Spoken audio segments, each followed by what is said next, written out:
तो आज अपन second topic अब इसके आगे पढ़ते हैं। ठीक, सेकंड टॉपिक क्या है? तो देखो, सेकंड है मैग्नेटिक फील्ड इंटेंसिटी। हमें क्या कैलकुलेट करना है? हमें बी कैलकुलेट करना है।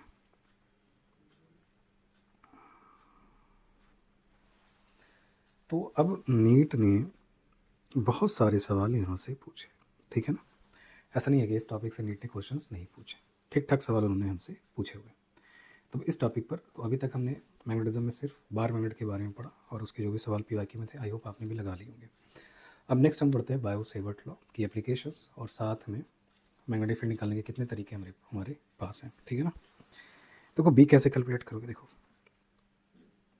फर्स्ट एलिमेंट में कैलकुलेट कर रहा हूँ फॉर स्ट्रेट कंडक्टर्स, ठीक है ना?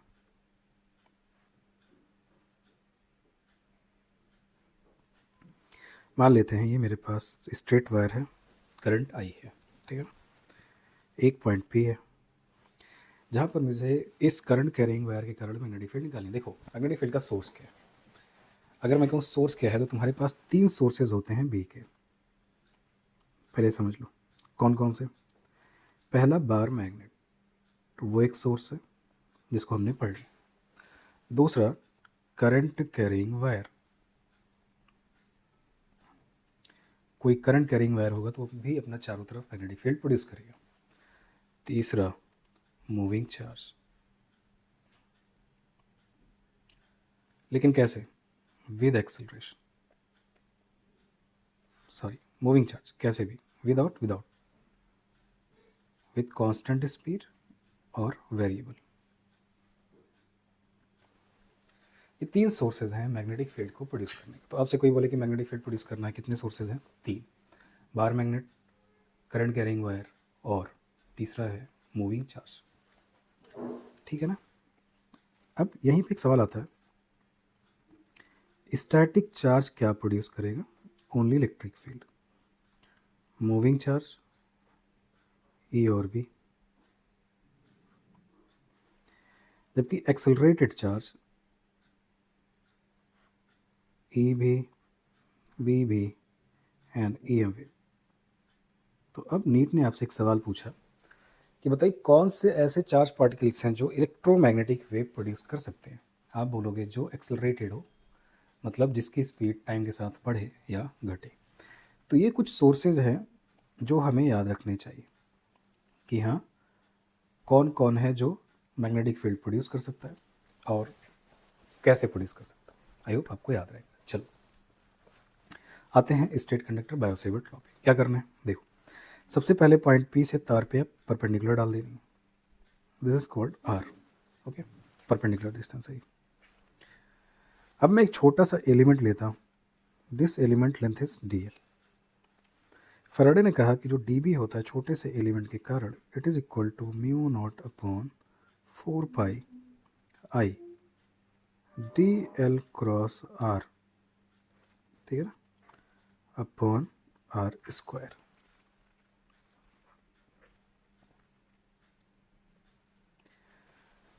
याद रहेगा, I D L cross R upon R square. ये हमारा आंसर आ गया। कर लेंगे, बिल्कुल कर लेंगे।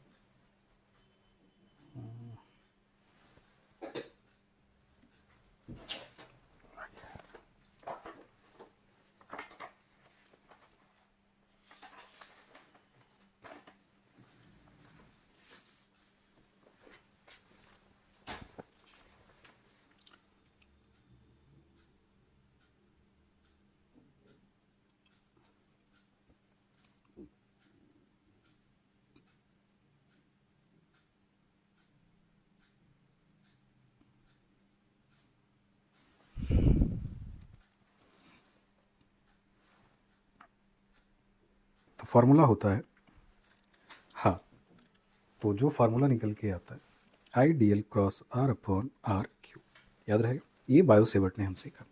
इसका मतलब वो कहना चाहते हैं जितना ज़्यादा करंट होगा वायर में, उसके आसपास मैग्नेटिक फील्ड उतनी ज़्यादा होगी। और जितना कम करंट होगा मैग्नेटिक फील्ड उतनी कम होगी। जितनी लेंथ ज़्यादा होगी वायर की उतना ज़्यादा बी होगा, दूरी जितनी ज़्यादा होगी बी उतना कम होगा। ठीक है ना। चलिए, अगर आपको बी की डायरेक्शन निकालनी है तो देखो क्या करना है। मान लेते हैं अपना स्ट्रेट वायर है, करंट है आई, इस पॉइंट पर मुझे मैग्नेटिक फील्ड की डायरेक्शन चाहिए।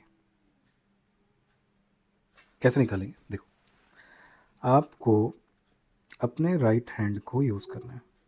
किसको? राइट हैंड को। कैसे?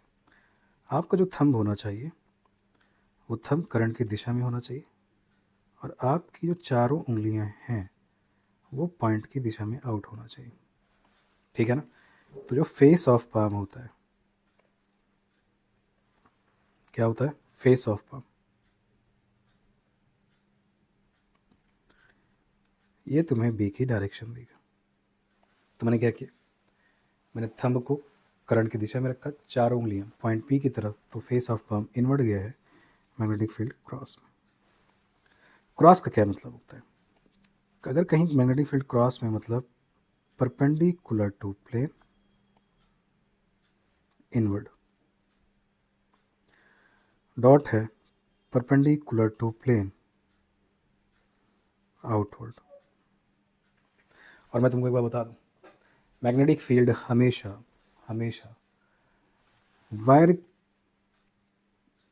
जिस प्लेन में होता है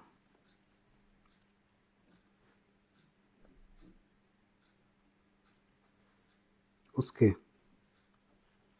परपेंडिकुलर होती है बी। मतलब जिस प्लेन में वायर होगा बी उस प्लेन में तो नहीं होगी। कैसे? अगर ये वायर इस बोर्ड के प्लेन में है, आपकी कॉपी के प्लेन में है, तो बी फिर उस कॉपी के प्लेन में नहीं होगा, उसके परपेंडिकुलर या तो डॉट में होगा या तो क्रॉस में होगा। ठीक है ना। तो करंट की दिशा में थंब करना है, चार उंगलियां पॉइंट की तरफ, फेस ऑफ पाम तुम्हें बी की दिशा दे देगा। क्या मेरी बात इतनी याद होगी? चलिए, अब आते हैं अपने सवाल पे कि हमें सर कैसे सवाल आएंगे जब हम मैग्नेटिक फील्ड निकालेंगे। तो तब एक एक टॉपिक को करते हैं। पहली बात, magnetic field due to straight wire, due to straight wire, कि हमें स्ट्रेट वायर के कारण मैग्नेटिक फील्ड निकालनी है। कैसे निकलेगी? एक वायर ले लिया, करंट आई है, पॉइंट से परपेंडिकुलर डिस्टेंस आर है, ये आपको डालनी पड़ेगी। जिस पॉइंट पर भी बी पूछा गया है तो उस पॉइंट से वायर पे परपेंडिकुलर डाल दीजिए, परपेंडिकुलर वही दूरी आर बनेगी। अब क्या करना है, पॉइंट को दोनों एंड से तार के मिला दीजिए। दूसरा स्टेप, तो आप देखेंगे परपेंडिकुलर की लेंथ से आपको दो एंगल मिलेंगे, एक ऊपर की तरफ मिलेगा θ1, एक मिलेगा θ2। अब आपको यहाँ पे बी निकालना है। आप बी बराबर लिखेंगे μ0 upon 4 pi I upon r sine θ1 plus sine θ2। याद रहेगा? ये फार्मूला डायरेक्टली हमें अप्लाई करना है, तो ये वाला नहीं अप्लाई करना है। ये तो इसलिए है कि कभी अगर वेक्टर फॉर्म आ जाए, क्या आ जाए? वेक्टर फॉर्म, तब तुम यहाँ से सवाल कर पाओ। और यहाँ से क्या निकाल लेना है? डायरेक्शन। तो वेक्टर फॉर्म याद रखना है, डायरेक्शन याद रखना है, सीधा यहाँ जाना है। तो इतना याद कर लेना पहले कि कौन से सोर्सेज हैं बी के और कब कब ई बी और ई एम वेव प्रोड्यूस होती है। फिर अपने वेक्टर फॉर्म पे आ जाना, फिर कैलकुलेशन के लिए यहाँ से स्टार्ट करना। अब यहाँ से कैलकुलेशन स्टार्ट होगी। क्लियर हो गया? तो ये है पहला फार्मूला फॉर स्ट्रेट कंडक्टर्स। ठीक है ना। क्या करना है फिर से देखो, वायर आपको दिया जाएगा, उसमें करंट आपको गिवन होगी, जिस पॉइंट पर भी पूछा गया उस पॉइंट से वायर पे परपेंडिकुलर ड्रॉ करना है। अब पॉइंट से वायर्स के दोनों एंड को आपको मिला देना है, दो एंगल मिलेंगे परपेंडिकुलर से, ऊपर की तरफ θ1, नीचे की तरफ θ2। Value μ0 upon 4 pi I by r sine θ1 plus sine, जहाँ पे आई क्या है, कितनी कंडक्टर में करंट है, आर परपेंडिकुलर दूरी कर लेंगे। ठीक है। केसेस क्या है देखिए, केसेस के नाम पे ज़्यादा कुछ नहीं है। पहला जो केस है फॉर इनफाइनाइट वायर, कि तार बहुत लंबा हो, एंड्स कहाँ चले जाए, बहुत दूर, और ये तुम्हारी पॉइंट पी हो, दूरी आर। तो याद रखना, अगर कोई भी एंड इन्फिनिटी को गया, इसका ये मतलब होगा कि जो थीटा होगा उस तरफ का वो 90 हो जाएगा, तो दूसरी तरफ भी θ2 भी क्या हो जाएगा, 90। मतलब जब पॉइंट को मैं एंड से मिलाऊंगा वो 90 पे जाके मिलेगा। अब जब तुम बी निकालोगे तो sin 90 2 हो गया, 2 से 2 कट जाएगा, क्या आ जाएगा, mu naught I upon 2 pi R. याद रहेगा, this is for infinite wires. बोले कि अगर करंट ऊपर जा रही है तो उस जगह पर बता दो किधर, तो देख लो, थंब करंट की दिशा में, 4 उंगली राइट हैंड यूज़ करो, पी की दिशा में क्रॉस में। Okay okay. अच्छा, इस तरफ होता तो, इस तरफ होता तो वो डॉट में आता। कैसे, देखो, थंब करंट की दिशा में, 4 उंगलियां पॉइंट की तरफ, तो फेस ऑफ पाम किधर गया, ऊपर की तरफ। तो अभी सी बात है, एक तरफ क्रॉस में होता है, एक तरफ डॉट में होता है। नेक्स्ट आते हैं सेमी इनफाइनाइट। सेमी इनफाइनाइट, बोले सेमी इनफाइनाइट के लिए बोल दो, आ जाओ। सेमी इनफाइनाइट का मतलब होता है कि एक एंड तो आपको पता है, दूसरा इन्फिनिटी पे चला गया, और जस्ट उसके सामने, नोन एंड के सामने मुझे बी निकालना है, दूरी आर। तो देखो, अगर पॉइंट एंड के सामने है तो उस एंड से बना एंगल 0, दूसरे से बना एंगल 90, क्योंकि इन्फिनिटी एंड हो गया। तो अगर कोई पॉइंट एंड के सामने है तो 0 डिग्री, और अगर उस एंड से एंगल 0 और इन्फिनिटी पे है तो 90। बोलो कितना आएगा, B equal to sin 90 sin 0, तो वैल्यू कितनी आ जाएगी, mu naught upon 4 pi I by R. This is for semi infinite, लेकिन एंड के सामने, बीच में कहीं, बीच में कहीं होगा तो एक 90, तो फिर एक एंगल मुझे निकालना पड़ेगा। बस ध्यान रखना। तो स्ट्रेट वायर के लिए एक फार्मूला ये यूज़ करना है। देखो क्या क्या याद करना है, ये याद कर लेना है। इन्फाइनाइट के लिए ये रिजल्ट याद कर लेना है, सेमी इन्फाइनाइट एंड के सामने दूसरा रिजल्ट याद कर लेना है, डायरेक्शन देख लेनी। Okay okay. दूसरी बात, सवाल है बी, आपने कहा था प्लेन में तो डॉट और क्रॉस रहेगा। सुनो, प्लेन में बी ऑलवेज डॉट में रहेगा और क्रॉस में रहेगा। एक्चुअल कैसा होता होगा, एक्चुअल फील्ड लाइंस कैसी होती हैं, ये हमें जानना है, क्योंकि मुझे इमेजिन होना बहुत ज़रूरी है कि एक्चुअली फील्ड लाइंस कैसी होती है। तो देखो, अभी तक मैंने सिर्फ तुमको स्ट्रेट वायर्स के लिए निकाल दिया, उसके बाद मैंने तुम्हें 2 रिजल्ट बता दिए। इसी का हम 2 रिजल्ट का क्या करेंगे बच्चे, इसी का हम यूज़ करके क्वेश्चंस को सॉल्व करेंगे, ठीक है ना। ओके, जो भी सवाल आ सकते हैं। अब मैं क्या कहने चल रहा हूँ कि तुमने जब इतना पढ़ लिया कि ठीक है, मेरे को समझ में आ गया कि कौन कौन से सोर्सेज है बी के, और बी का vector form bio Savart law का क्या है, और एक्चुअली में हम आंसर्स किससे लाएंगे, mu not 4 pi I by r sine θ1 θ2, r क्या है, पॉइंट से वायर की परपेंडिकुलर डिस्टेंस, θ1 θ2, पॉइंट पी से जहाँ पे बी निकाल रहे हो उससे एक एंड का और दूसरे एंड का एंगल है।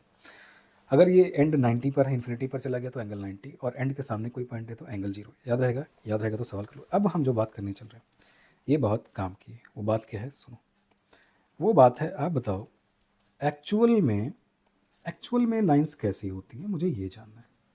देखो, आपने कहा था एक्चुअली जो मैग्नेटिक फील्ड लाइंस होती हैं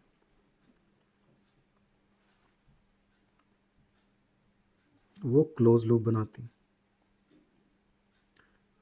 यहाँ पे बनाती होंगी, बिल्कुल बनाती हैं। कैसे, देखो, अगर ये स्ट्रेट वायर है और ये इस प्लेन में है बोर्ड के, तो बेटा फील्ड लाइंस ऐसे चलती हैं, मतलब एक तरफ से फील्ड लाइंस एंटर करती हैं, एक तरफ से एग्जिट करती हैं, एक तरफ डॉट होती है, एक तरफ क्रॉस होती है। तो देखो, फील्ड लाइंस क्या कर रही हैं, ये तुम्हारा स्ट्रेट वायर हो गया, ये उसका प्लेन हो गया, फील्ड लाइंस ऐसे घूम रही हैं सर्कुलर, करंट ऊपर जा रही है तो इस तरफ प्लेन में इनवर्ड, इस तरफ आउटवर्ड, तो ऐसे घूम रही है, इस तरफ से प्लेन में एंट्री मार रही है, घूम करके इस तरफ से बाहर। इसका मतलब है वो जो सर्किल बन रही है करंट कैरिंग वायर के चारों तरफ, उसकी आधी सर्किल का हिस्सा प्लेन के बाहर है, आधी प्लेन के अंदर है, और इस तरीके से फील्ड लाइंस घूम रही हैं। क्लियर हो गया। इसका मतलब है जो फील्ड लाइंस चल रही हैं कुछ ऐसे चल रही हैं, इमेजिन कर लेना, ऐसे ऐसे घूम रही है, देखो ऐसे घूम रही है। अगर फील्ड लाइंस ऐसे घूम रही है और मैं यहाँ से ऑब्जर्व करूँ, मतलब फ्रंट ऑफ द वायर, तो करंट तुम्हारी तरफ आ रही है, फील्ड लाइंस कैसे घूमती हुई दिखेंगी, एंटी क्लॉकवाइज। देख लो। और अगर मैं तुम्हें नीचे से कहूँ कि देखो ऑब्जर्व करो फील्ड लाइंस को, तुम कहोगे क्लॉकवाइज। इसका मतलब है अगर करंट ऑब्जर्वर्स के पास आ रही है,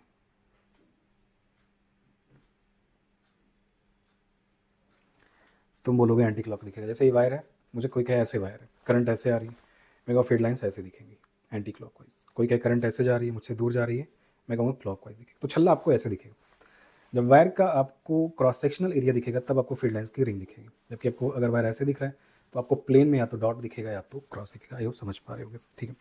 तो अगर क्लॉकवाइज कब दिखेगा, जब ऑब्जर्वर से करंट क्या हो रही हो, करंट दूर जा रही हो,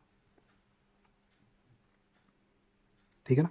तो वो बोले कि ऐसे करंट आ रही है, ऐसे डाउनवर्ड, तो मैं नीचे से देख रहा हूँ, तो अगर मेरी तरफ आ रही है मैं कहूँगा एंटी क्लॉकवाइज। कोई बोले ऊपर से देखो नीचे जा रही है करंट, मैं बोलूँगा क्लॉकवाइज। ओके, तो actually field lines close loop बनाती है और इस तरीके से क्लोज लूप बनाती है, लेकिन प्लेन में हमें सिर्फ क्या मिलेगा, डॉट और क्रॉस। वो रिंग का छल्ला आपको फ्रंट से देखने पर मिलेगा। साइड व्यू देखोगे, लेंथ अगर दिख रही है तो डॉट क्रॉस दिखेगी, अगर आपको फ्रंट दिखेगा वायर का एरिया क्रॉस सेक्शन तो क्लॉक या एंटी क्लॉक, बस ये दो तरीके होते हैं। आयु समझ पाए होगे तुम। तो पहली बात अपनी पूरी हो गई कि हम मैग्नेटिक फील्ड कैसे निकालेंगे फॉर स्ट्रेट वायर, ठीक है ना। अभी अपन इसका यूज़ करेंगे और काफ़ी बढ़िया यूज़ करेंगे। नेक्स्ट आते हैं for circular loop, circular arc. मान लेते हैं ये आर्क है, फॉर सर्कुलर आर्क मान लेते हैं ये अपने पास आर्क है।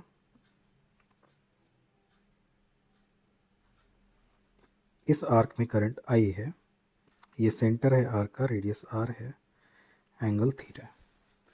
इस सेंटर पर मुझे बी बता दो, तो B at centre mu naught upon 4 pi I by R into theta. वहाँ होता है mu naught I upon 4 pi R in sine theta 1 plus sine theta 2, यहाँ होता है इंटू थीटा। थीटा क्या है,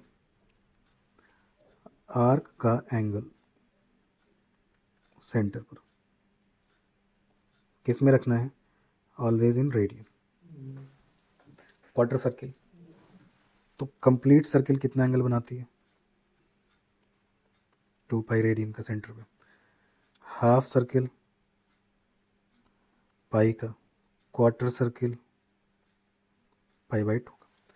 जैसे सवाल वैसा, डायरेक्शन निकालनी है बी की, तो देखो तार तो इस प्लेन में है तो आएगा तो डॉट या क्रॉस में। आपको क्या करना है, अपनी 4 फिंगर्स को करंट की दिशा में रोटेट कर देना, थंब पी की सेंटर पे दिशा दे देगा। जैसे बोले ये आर्क है, इस जगह बताओ, तो करंट की दिशा में मैंने मोड़ दिया, थंब डाउनवर्ड क्रॉस।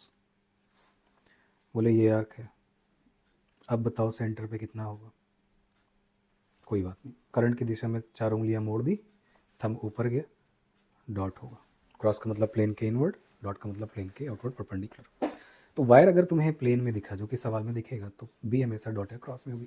और अगर तुम्हें क्रॉस सेक्शनल एरिया दिख रहा है तार का तो क्लॉकवाइज है, तो दो ही आंसर बोलते हैं, डॉट या क्रॉस, और क्लॉकवाइज या anti clockwise, depends on observation कैसे तुम ले रहे हो। क्लियर हो गया। अब रिजल्ट याद कर लेने, जैसे वहाँ याद किया था, for infinite wire mu naught I upon 4 pi R, 2 pi R, for semi infinite mu naught I upon 4 pi R, for complete circle. हाँ जी, आई कंप्लीट, तो बी सेंटर बोलो क्या होगा, आप लिखोगे mu naught I upon 4 pi R, जहाँ पे आर क्या होगी उसकी रेडियस, इंटू 2 पाई। पाई से पाई मर गया, 4 से 2 चला गया, तो mu naught I upon 2 R. Field cross, cross क्यों, क्योंकि देखो करंट की दिशा में घुमा दिया, थंब डाउनवर्ड। बोले सेमी सर्किल का बता दीजिए,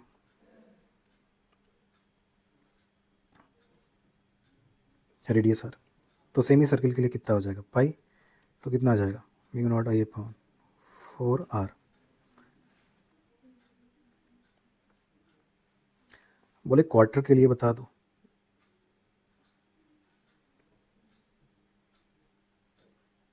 तो क्वार्टर के लिए कितना होगा mu naught I upon 4 pi R, 90 का मतलब pi by 2, 8, mu naught I upon 8 R. याद रखिएगा, ये डायरेक्टली एज अ रिजल्ट आपको याद रखना है complete quarter and half circle. इससे क्या होगा ना, इससे अब ये टॉपिक कंप्लीट हो गया for the first type of questions कि आपको मैं बायोसेवर्ट से सवाल पूछूंगा। तो जब भी मैं बायोसेवर्ट से सवाल पूछूंगा फिर तुम्हें ये करना ही पड़ेगा, ये तुम्हें फिर करना ही पड़ेगा, ठीक है ना, फॉर द बायोसेवर्ट लॉ। अब इसी में मैं क्या करूंगा अभी, इसी में जस्ट इसी में मैं भी ACL जोड़ दूंगा, हमारा मैग्नेटिक फील्ड का काम पूरा हो जाएगा। तो ये हो गया for straight wires and for circular arcs. देखो अगर रिंग होती है तो सेंटर पर E0 होता है, बट B के लिए 0 नहीं होता है, याद रहेगा, ठीक है। ये अपनी कहानी पूरी हो गई, समझ आ गया। चलिए अब अपन आते हैं, मैं आपको एक चीज़ सिखाना चाहता था फॉर कैलकुलेशन। किसके लिए? For calculation.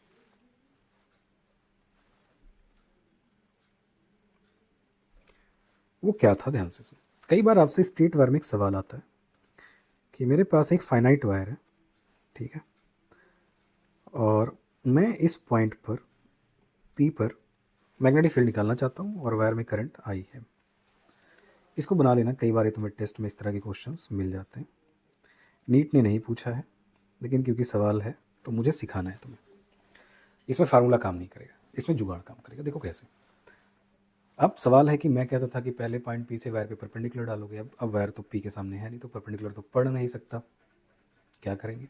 पहला काम, आप वायर को बढ़ाइए, अजीम करिए।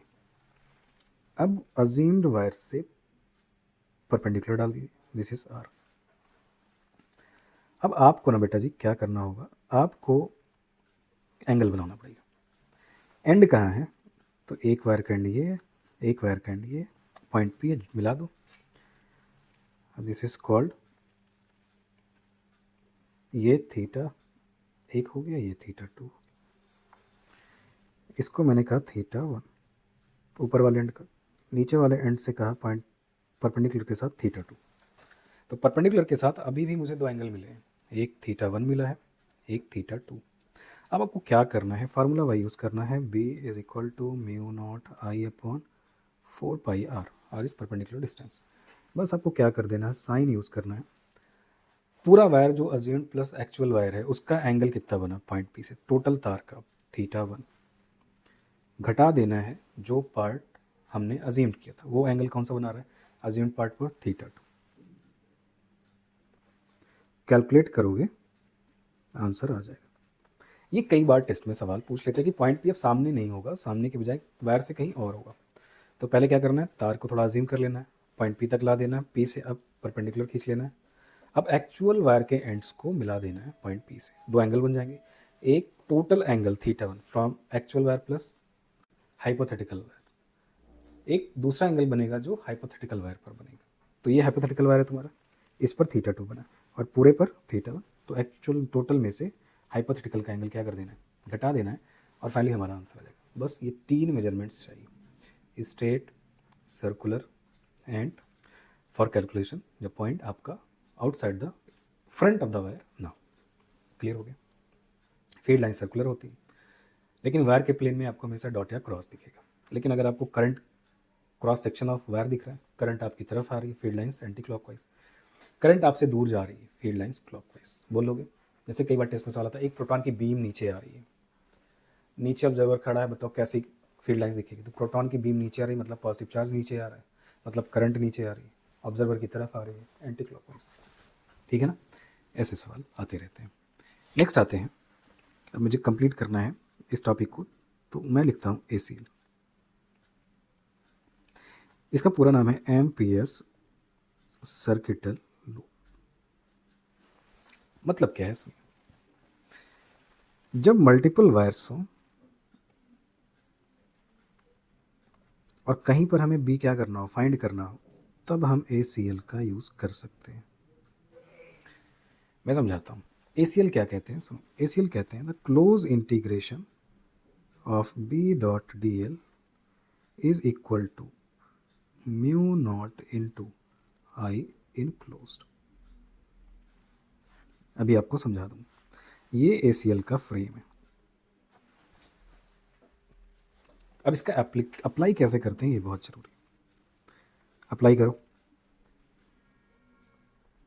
कैसे, देखो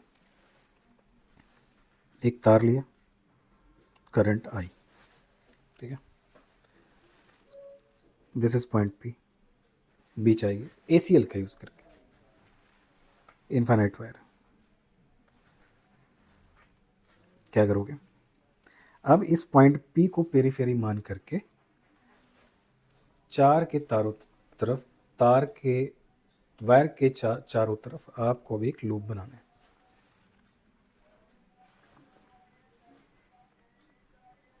ये लूप बन गई, इस लूप की रेडियस मान ली आर है।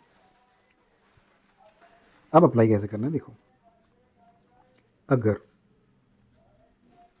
आप कभी उस लूप पर कैसा हो यूनिफॉर्म, तो आप यूज़ करना दूसरा वेरिएंट, बी इंटू 2πr बराबर म्यू नॉट इंटू आई इनक्लोज, उसी का दूसरा वर्जन है। लेकिन ये तब अप्लाई करना है जब पूरे लूप पर जो लूप तुमने बनाया है उस पर बी यूनिफॉर्म हो तो, ठीक है ना।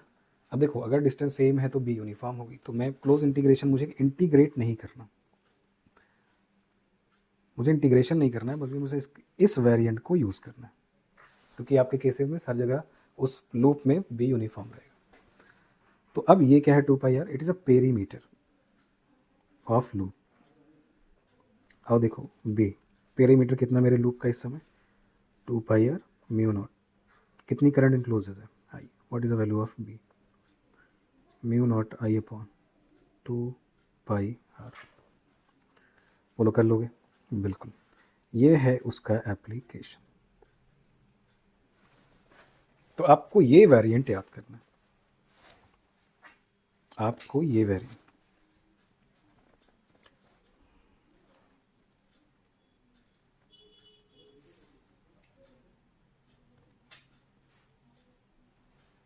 आपको ये वेरिएंट याद करना है, याद रहेगा, बिल्कुल याद रहेगा। तो आपको क्या करना है, कहीं भी मैं आपसे कहूँ कि चलो तुम मुझे बता दो कि इस जगह पर मैग्नेटिक फील्ड कितनी है, तुम वायर से क्या करना है, एक लूप खींचना है, उस लूप का पेरीमीटर 2πr लेना है, म्यू नॉट इंटू उस लूप के अंदर कितनी करंट है। अब कई बार क्या होता है कि कुछ करंट ऊपर जा रही है, I1, I2, I3, अब इस जगह पर मुझे बताना है बी, कोई दिक्कत नहीं है, मैं लूप बना रहा हूँ, सेंटर से दूरी मैंने कितनी मानी लूप उस पॉइंट की, आर, तो एक सेंटर सर्किल बनेगी ना, उसका एक सेंटर होगा, वहाँ से आर, आपके लूप के सेंटर से आर है, तार से नहीं है, समझ लेना इसको। अब क्या करोगे, बी इंटू पेरीफेरी उस लूप का, एम्पेरियन लूप का 2πr म्यू नॉट। अब आई क्लोज में तीन करंट है, I1, I2, I3, तुम्हें क्या करना है, एक डायरेक्शन को प्लस ले लेना, दूसरी को माइनस, कोई भी, तो मैं अगर ऊपर वाले को प्लस ले लेता हूँ और नीचे वाले को माइनस, तो ऊपर जो करंट है प्लस में लूँगा, कौन कौन सी, I1 प्लस I3, और जो अपोजिट है उसको माइनस में I2। ये आपका आ गया बी का एक्सप्रेशन। इस तरह से हम अप्लाई करते हैं ACL को by using this formula, B into 2πr mu naught I enclose. अलग अलग करंट है तो डायरेक्शन देख के प्लस माइनस कर देंगे, टोटल इनक्लोज करंट तो सेम डायरेक्शन में जोड़ देंगे, अपोजिट वाले को घटा देंगे। क्लियर हो गया, इतना है तुम्हारा जो मेन है। तो एक फ्रेम ये सिखा दिया तुमको, ये वाला, ये वाला, फिर कहाँ आ गए, सर्कुलर आर्क पे आ गए, थीटा रेडियन में लेना है, सर्किल के लिए फार्मूला याद कर लिया कितना, V naught I upon 2r, semi circle के लिए V naught I upon 4r, quarter के लिए 8r। उसके बाद ये जान लिया, इमेजिन कर लिया कि मैग्नेटिक फील्ड लाइंस कैसी होंगी, प्लेन में तार के डॉट क्रॉस में होगी, और नॉर्मली अगर तुम वायर का क्रॉस सेक्शन देखोगे तो क्लॉक या एंटी क्लॉक तुम्हें दिखेगा। अब डिपेंड करता है करंट तुम्हारी तरफ आ रही है एंटी क्लॉक वाइज, तुमसे दूर जा रही है क्लॉक वाइज, ठीक है ना। और फिर स्ट्रेट वायर के लिए mu naught upon 4πI/r sine theta 1 plus sine theta 2। B कौन कौन प्रोड्यूस कर सकता है, B bar magnet, current carrying wire और मूविंग चार्ज। स्टैटिक चार्ज सिर्फ ई प्रोड्यूस कर सकता है, मूविंग चार्ज ई और बी दोनों प्रोड्यूस कर सकते हैं, जबकि एक्सेलरेटेड चार्ज ई बी और ई एम वेव तीनों प्रोड्यूस करता है, ठीक है ना। चलिए अब ACL का यूज़ कर लेते हैं सिलेंडर्स पे और टॉपिक को कंप्लीट करते हैं, इतना ही है फॉर सॉलिड सिलेंडर।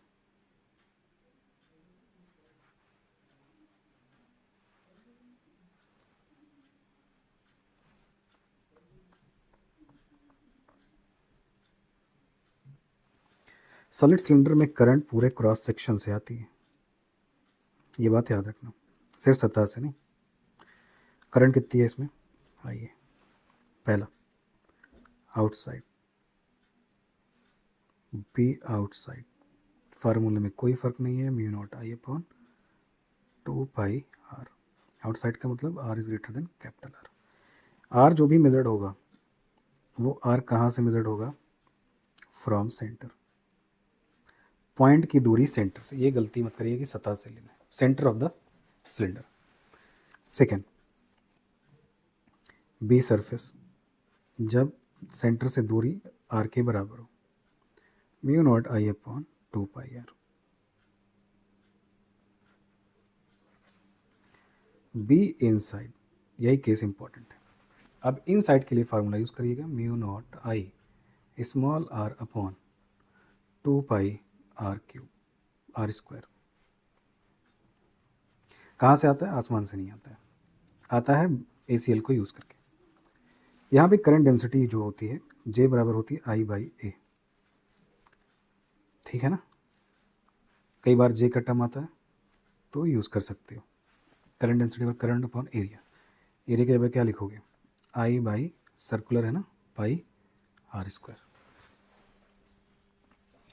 ये सॉलिड सिलेंडर, तो डायरेक्टली केस याद रखोगे तो सवाल बनने में दिक्कत नहीं होगी। आउटसाइड के लिए हो गया, सरफेस के लिए हो गया, inside. Mu naught I small R upon 2 pi are square, जहाँ पे आर तो कैपिटल आर रेडियस हो गई, स्मॉल आर कहीं यहाँ से सेंटर की दूरी है क्योंकि इनसाइड है ना, सरफेस से नहीं लेना। तो ऑल डिस्टेंसेस, इसलिए मैं लिख दे रहा हूँ, गलती मत करना, ऑल डिस्टेंसेस फ्रॉम सेंटर, ताकि आपको ऐसा ना हो कि बीच से कहीं से या सरफेस से लेना है। ग्राफ कैसा बनेगा, ईजी है। सेंटर पे आर जीरो होता है, small R, magnetic field zero, R बढ़ेगा बी बढ़ेगा, बी यहाँ आके मैक्सिमम हो जाएगा, ये तुम्हारा सरफेस आ गया, और उसके बाहर फिर ऐसे। तो इनसाइड जो होता है, इनसाइड जो होता है directly depends on R and B outside 1/r। तो सतह पर बी क्या रहता है, मैक्स। ये ग्राफ आता है, तो कई बार तो नीट ने ये ग्राफ ही पूछा है, कई बार रेशियो पूछा है। तो ग्राफ रेशियो दो ही सवाल आते हैं, या लैंग्वेज के फॉर्म में लिख देगा कि कहाँ जीरो, अभी रिसेंटली लैंग्वेज के फॉर्म में आया था कि यहाँ जीरो है या नॉन जीरो है। समझ में आ गया। तो ये ACL का, एक बार ACL का यूज समझ लेना, फिर ACL को अप्लाई यहाँ नहीं करना, यहाँ पे डायरेक्टली आपको रिजल्ट्स याद रखने हैं। आप बायोसेवर्ट आप ACL अप्लाई भी कर दोगे तो उससे ACL का यूज़ नहीं करना, डायरेक्टली रिजल्ट कि outside mu naught I upon 2 pi r, surface पे mu naught I upon 2 pi capital r, inside mu naught I r upon 2 pi are square, याद रहेगा। और ये ग्राफ,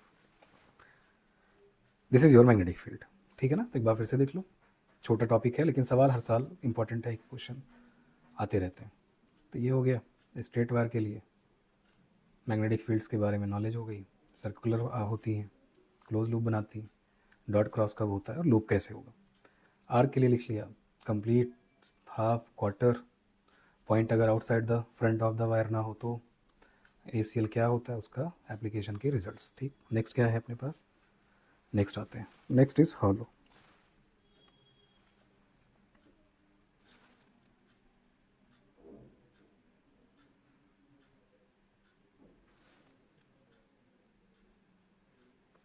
हॉलो सिलेंडर, देखो अगर हॉलो है तो करंट कहाँ से होगी, दीवार से, क्योंकि मैटर कहाँ प्रेजेंट होगा, दीवार पे। पूरा कुछ अंदर तो है नहीं, तो जो कुछ होगा दीवार से जा रहा होगा, क्योंकि मटेरियल तो दीवार पे होगा। सेंट्रल लाइन, रेडियस आर,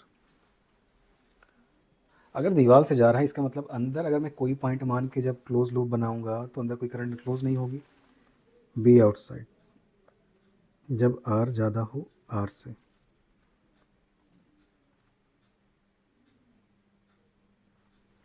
फार्मूले में कोई फर्क नहीं है, एट आर बराबर कैपिटल आर, मतलब कहाँ, सरफेस।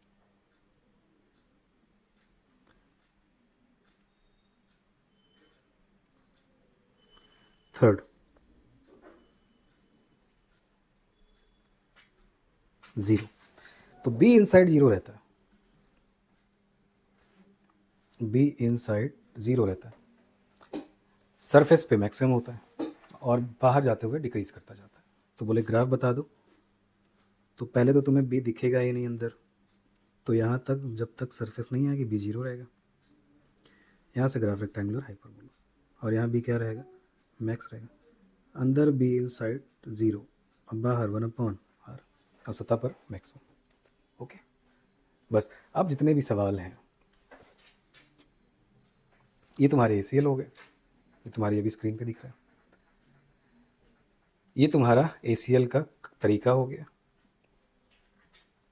ये तुम्हारा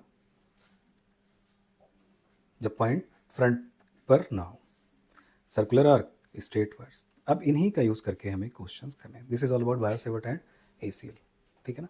तो इतना याद रखोगे तो बहुत आराम से क्वेश्चंस लर्न कर लोगे और बहुत इजीली सारे सवाल। अच्छा, जितने भी सवाल आते हैं एग्जाम के लिए उनमें क्या है, उनमें combination of straight plus arc है, मतलब आपको सर्कुलर आर्क भी मिलेगा, साथ में स्ट्रेट वायर्स भी मिलेंगे। तो बस सबकी डायरेक्शन देख लेनी है, वैल्यूज याद ही रखोगे, infinite, semi infinite, complete circle, half circle, quarter circle. और कभी कोई स्पेशल सवाल आ गया कि जब पॉइंट आपका आउटसाइड द वायर हो तो क्या होगा, तो हम वायर को बढ़ा लेंगे और फिर वही 2 एंगल बनाएंगे। पूरे वायर पर हाइपोथेटिकल प्लस एक्चुअल का जो एंगल बना उसको प्लस मिलेंगे, और जो हाइपोथेटिकल वायर जो मैंने बनाया था परपेंडिकुलर ड्रॉ करने के लिए, उस पर जो भी एंगल बना उसको माइनस में ले लेंगे साइन के साथ और आंसर सॉल्व कर लेंगे। तो हमेशा आपको पी के साथ पहले आर चाहिए, वो क्या है, पॉइंट पी से तार पे परपेंडिकुलर, ठीक है ना। कैसे डायरेक्शन निकालते हो, प्लेन में अगर पूछ रहा है वायर के तो डॉट क्रॉस आएगा। कैसे, थंब को करंट की दिशा में, 4 उंगलियों स्पाइन की तरफ, फेस ऑफ पाम। आर्क वगैरह के लिए करंट की दिशा में 4 उंगलियां घुमा देनी है, थंब आपको उसकी दिशा दे देगा सेंटर पे, ठीक है ना। ये इतना हो गया, तो हम सेंटर पे निकालेंगे, ये फार्मूला याद कर लेंगे, नोट्स बना लो, एक पन्ने की नोट्स बन जाएगी और यहाँ से सारे सवाल तुम्हारे हो जाएंगे।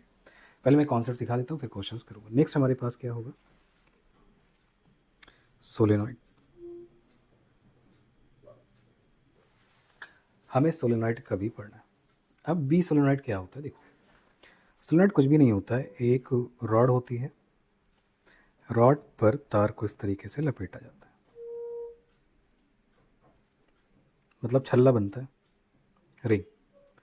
ये एक्सेस होती है, ये सोलेनॉइड की रेडियस होगी, ये सोलेनॉइड की लेंथ हो गई। कितने टर्न्स हैं, एन टर्न्स। एन टर्न्स का मतलब कितने छल्ले आपने बनाए हैं। देखो जो सोलेनॉइड का बी होता है, ये माना जाता है कि जो सोलेनॉइड का एल है वो बहुत ज़्यादा है उसकी रेडियस। इस तरह के सोलेनॉइड को लॉन्ग सोलेनॉइड कहते हैं। शॉर्ट भी होते हैं। लॉन्ग सोलेनॉइड का जो फार्मूला होता है म्यू नॉट एन आई, जहाँ पे आई क्या है बच्चे, करंट, कि इस तार में कितनी करंट आप चला रहे हो। जहाँ पे एन क्या होता है, इसको टर्न डेंसिटी कहते हो। एन बराबर कैपिटल एन बाई एन।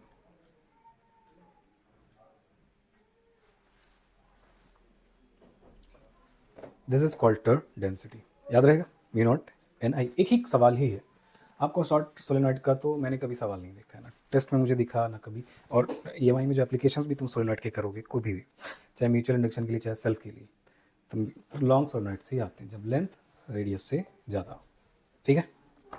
और लॉन्ग सोलेनॉइड के अंदर इनसाइड बी यूनिफॉर्म होता है, बी यूनिफॉर्म। ये हमारा तो नंबर, टर्न डेंसिटी का मतलब total number of turns, N क्या है, टोटल टर्न है, एल क्या है, लेंथ।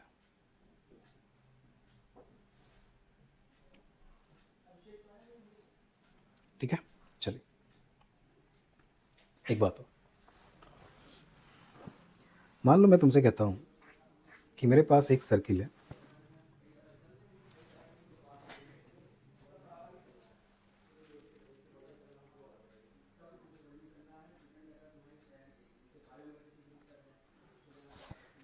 ओके, करंट आई है,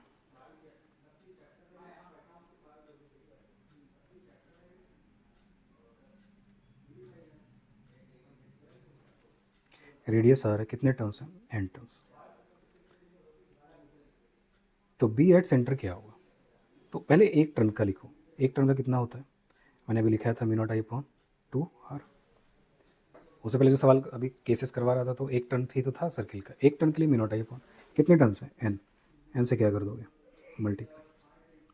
इसका मतलब अगर एक टर्न का बी पता है और उसके एन टर्न्स हैं तो एक टर्न का निकाल के mu naught I upon 2r N turn से मल्टीप्लाई करोगे तो तुम्हें बी सेंटर पर मिलेगा। इसका मतलब है नंबर ऑफ टर्न से आपको मल्टीप्लाई भी करना पड़ेगा। अगर एक टर्न की वैल्यू निकाल रहे हो तो एन से मल्टीप्लाई कर देना, ध्यान रखना ये सवाल नीट में पूछे जाते हैं। तो अगर मैं कहूँ एक टर्न के मैग्नेटिक फील्ड बी है तो एन टर्न्स अगर उसमें है तो एन बी, ठीक है ना। इसी का एक वेरिएंट है, एक टर्न का बी है, अब मैंने उसी से एन टर्न्स बनाए, इसका मतलब अब रेडियस बदलेगी, इसमें रेडियस नहीं बदली है। मैंने कहा एक टर्न की वैल्यू इतनी है, ऐसे एन टर्न्स थे, तुम कहोगे N into mu naught I upon 2r। लेकिन अगर पहले एक टर्न था, रेडियस कैपिटल आर थी, एक टर्न था और बी सेंटर तुम्हारा बी था, तो जब मैं इसको कन्वर्ट करूंगा एन टर्न्स में, अब इसको मैं रोटेट घुमा घुमा के एन टर्न्स में लाऊंगा, अब रेडियस चेंज हो जाएगी। अब जब यहाँ देखोगे तो जो बी डैश होगा वो अब एन स्क्वायर बी होता है। मतलब अगर मैं एक टर्न को अब एन टर्न्स में फिर से लपेट लपेट के कन्वर्ट करूँ तो जितना गुना मैंने टर्न्स किया होगा, जितने टर्न्स मैंने बनाए होंगे, उसका एन स्क्वायर टाइम्स एक टर्न के बराबर। इसमें क्या है, पहले में टोटल एन टर्न्स पहले से था, आपने और लपेटा नहीं है, तो एन टर्न्स पहले से है, एक टर्न का बी इतना है तो एन टर्न्स का एन बी, एक टर्न है बी सेंटर पर बी है, अब मैं लपेट लपेट के मैंने एन टर्न्स बना दिए और ज़्यादा, तो रेडियस और छोटी होती चली गई। तो अब मैं देखूंगा कि बी डैश कितना होगा जब मैं लपेट करके नया एन टर्न्स बनाऊंगा, तो एन स्क्वायर बी। ये सवाल तुम्हें कई बार नीट में मिल जाता है। ओके, नीट में सवाल आया हुआ था एन स्क्वायर बी। तो एक टर्न का पता है, ऐसे एन टर्न्स है, तुम्हें लपेटना नहीं है, तो एन इंटू म्यू नॉट पहले से एन टर्न्स है। एक टर्न को तुम कन्वर्ट कर रहे हो एन टर्न्स में बाई सर्कलिंग और ज़्यादा लपेट लपेट के, तो अब रेडियस छोटी होती जाएगी जैसे जैसे तुम टर्न्स को बढ़ाओगे, अब एन स्क्वायर बी याद रहेगा। इतना ही है दोस्त, इतना कर लेंगे तो आपके सारे सवाल होते चले जाएंगे। तो इतना हमारा कॉन्सेप्ट हो गया। इसको क्या करो, तुम इसको तुम शॉर्ट नोट्स में लेके आओ और फिर क्या, फिर सवाल करते हैं। तो चलो अब क्वेश्चन करते हैं, कुछ क्वेश्चंस। तो अभी तक हमने जो जो पढ़ा है उसके बाद देख लेते हैं कि हमने क्या क्या पढ़ा था। देखो, अपन ने सारे मैग्नेटिज्म में हम पढ़ रहे हैं, पहला टॉपिक हो गया मैग्नेट, बार मैग्नेट। अब हम पढ़ रहे हैं कि मैग्नेटिक फील्ड हम कैसे निकालते हैं। उसमें हमने क्या क्या पढ़ा, स्ट्रेट कंडक्टर्स के लिए पढ़ा, और फिर हमने ये देखा कि हम मैग्नेटिक फील्ड कैसे निकालेंगे, ठीक है ना। तो मैग्नेटिक फील्ड निकालने के तरीके सीखे हमने, straight wire, circular arc, Biot-Savart law का वेक्टर फॉर्म, कुछ cases infinite, semi infinite, circular arc, complete, semi circle, quarter, और मैग्नेटिक फील्ड की डायरेक्शन कैसे निकालनी है। थोड़ा सा इमेजिन कर लेना फील्ड लाइंस को, क्योंकि ये फील्ड लाइंस तुम्हें ईएमआई में बहुत मदद करेंगी फ्लक्स को देखने में, ठीक है ना। अब आते हैं अपने क्वेश्चंस पर। तो एक तरफ स्लाइड में मैं सॉल्व करूँगा। तो ये सारी केसेस अपने देख लिए थे बेटा, ठीक है ना। हमने भी बात की थी कि अगर एक टर्न की मैग्नेटिक फील्ड बी है और कॉइल में एन टर्न्स है तो तुम फिर एन से मल्टीप्लाई कर दोगे। लेकिन अगर एक टर्न को हम एन टर्न में कन्वर्ट कर रहे हैं और एक टर्न का बी है तो एन टर्न्स के बाद N square times of B हो जाएगा, ध्यान रहेगा। चलिए, इस पर बातें हो गई थी। अब अपन सवाल कर रहे हैं, तो देख लेते हैं अपन कौन कौन से सवाल हैं अपने पास, ठीक है ना। तो वो सारे सवाल अपन कर लेते हैं।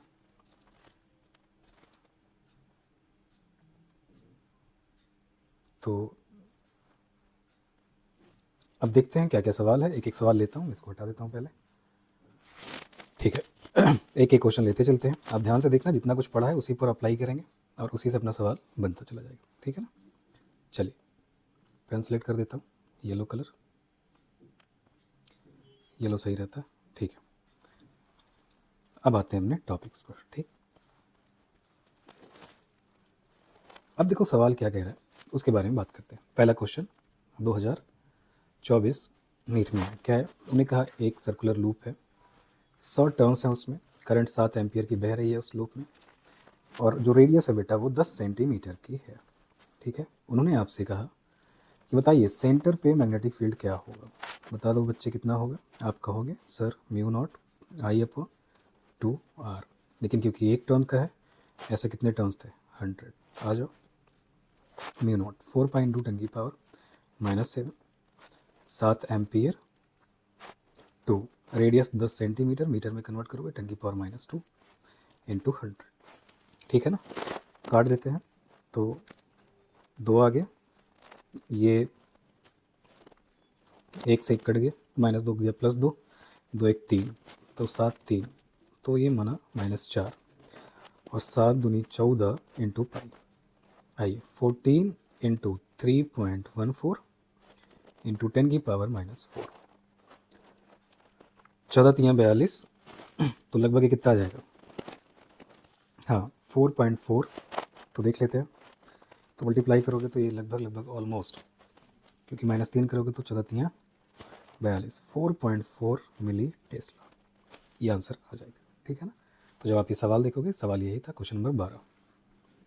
क्वेश्चन नंबर 12, अच्छा इसकी मैं PDF इस सवाल की मैं आपको टेलीग्राम पे इसी चैनल पे दे दूंगा, तो आपको कंसाइज मेंस प्लस PYQ भी मिल जाएगा, कर लेंगे। ओके, नेक्स्ट आते हैं अगले क्वेश्चन पे। तो सवाल समझ में आ गया, एक टर्न का लिखा, नंबर ऑफ टर्न से मल्टीप्लाई कर दिया, कैलकुलेट किया, आ गया।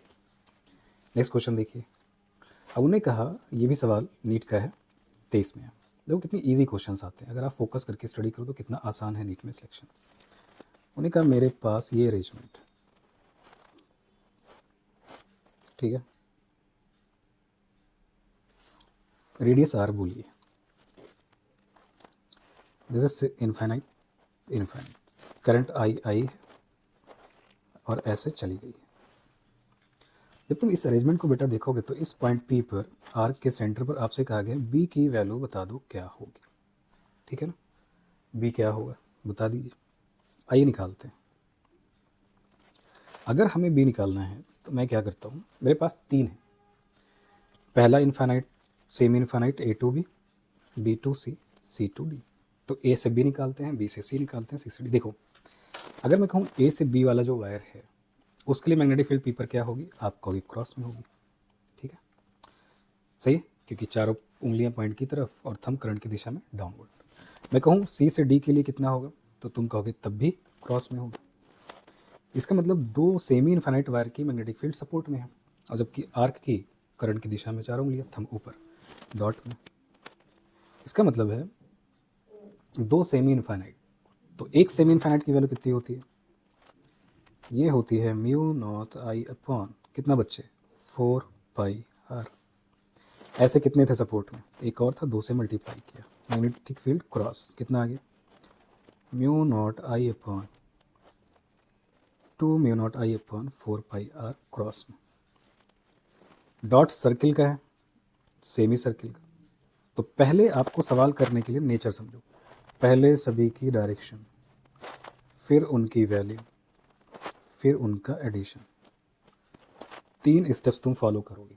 पहले सबकी डायरेक्शन चेक करोगे उस जगह पर, फिर सबके लिए तुम वैल्यूज लिखोगे, फिर ऐड करोगे। सर्किल का कितना होता है, B वायर हो गया, B semi circle, semi circle के लिए बोलो कितना होता है, म्यू नॉट I अपॉन, हाँ बोलो 4R, ये किस में है, डॉट में।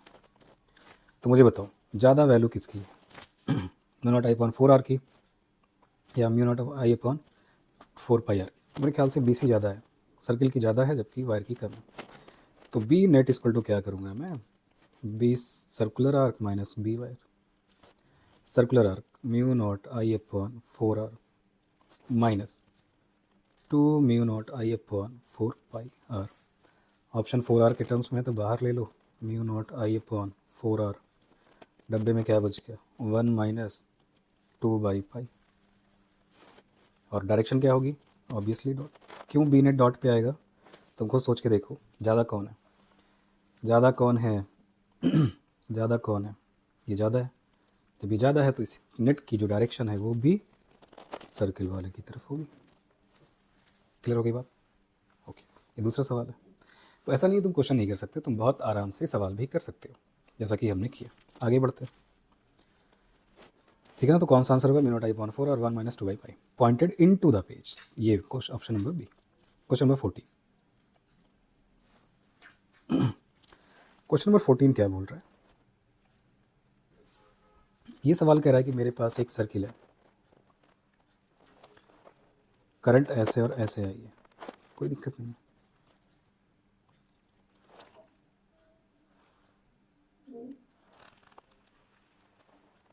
ये करंट है, उन्होंने कहा ये एंगल 90 डिग्री का है।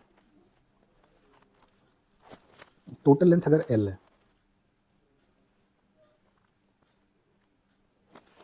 तो ये हिस्सा हो गया 3L/4 और ये हो गया L/4। टोटल करंट आई है, ऊपर वाले हिस्से में I1 गई, नीचे वालों में I2। क्योंकि एक बात का याद रखो, अगर तुम्हारा वायर यूनिफॉर्म क्रॉस सेक्शन का है और करंट इंटर करती है एक तरफ से और एक साइड से एग्जिट कर जाती है, तो B centre must be equal to 0। B centre must be equal to 0, ये कंडीशन है। ये एक केस वाइज है, इसको तुम याद रखोगे। लेकिन ये भी बात है कि इसी में सवाल वैरी करता है कि कई बार हम अलग अलग वायर लेंगे, 2 सेमी सर्किल लेके जोड़ देंगे। अब बेटा रेजिस्टेंस इस तरीके से एडजस्ट नहीं होते, क्योंकि मैं इस तरीके से फिर सवाल को कर नहीं सकता, क्योंकि रो फिर अलग अलग हो जाएगा। तब बी नेट सेंटर पे नॉट इक्वल टू 0 होता है। इस समय 0, तो एक तरफ से एंटर करे एक तरफ से एग्जिट करे, तुम कहोगे यहाँ सेंटर पे बी इक्वल टू 0। तो क्या आंसर होगा, देख लेते हैं, 0। ठीक है ना, ध्यान रखना। तो एक तरफ से एंट्री करे, किसी एक तरफ से एग्जिस्ट कर जाए, कितना भी एंगल बना के, इट इज़ यहाँ कितना बना 90, ये 30 बने 60 बने कोई फ़र्क नहीं पड़ता है, हमेशा 0 रहेगा अगर क्रॉस सेक्शन यूनिफॉर्म है तो। ध्यान रहेगा वो, ठीक। आगे बढ़ते हैं, नेक्स्ट आते हैं, क्या है नेक्स्ट में, क्वेश्चन नंबर 15। 16 में सवाल आया, उन्हें कहा, वही सवाल जो मैं आपको समझा रहा था कि एक टर्न का सर्किल है, रेडियस कैपिटल R है, magnetic field at centre B है। इसको हमने कन्वर्ट किया नंबर ऑफ टर्न्स n में।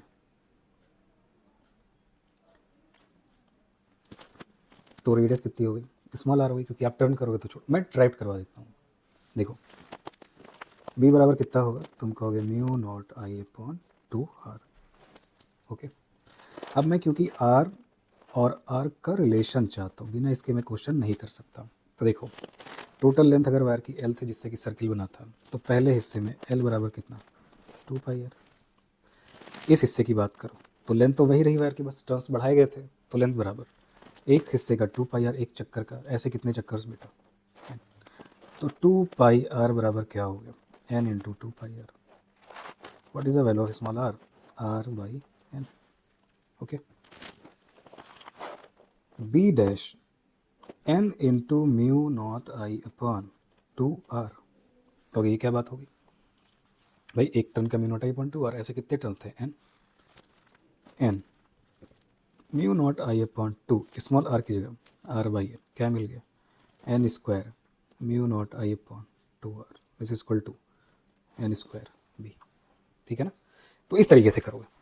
मैंने बोला भी था, याद भी कर लेना, कई बार टेस्ट में रिपीट होता रहता है, तो सवाल बहुत ईजिली हो जाएंगे। अब सवाल हो गए, आसान है। ठीक है, तो अभी तक 3 सवाल किए, तो एक कंडीशन ये याद रखना है, अपने नोट्स में जगह दे देना, कभी कभी टेस्ट में सवाल मिलेगा, कर लोगे। एक सवाल ये, तो मैंने बोला पहले डायरेक्शन, फिर क्या, वैल्यूज़, फिर एडिशन। एडिशन वेक्टर ही करना है। आप कहोगे सर आपने तो सिर्फ ऐड सब्सट्रैक्ट किया, बेटा इसलिए क्योंकि या तो सपोर्ट में है या तो अपोज में। सपोर्ट में है तो ऐड कर देंगे, अपोज में है तो घटा देंगे। लेकिन अगर 90 का एंगल है तो वेक्टर एडिशन, 60 का है तो वेक्टर एडिशन। ठीक है ना, तो ऐसे सवाल BSL से आए हुए हैं। नेक्स्ट बढ़ते हैं।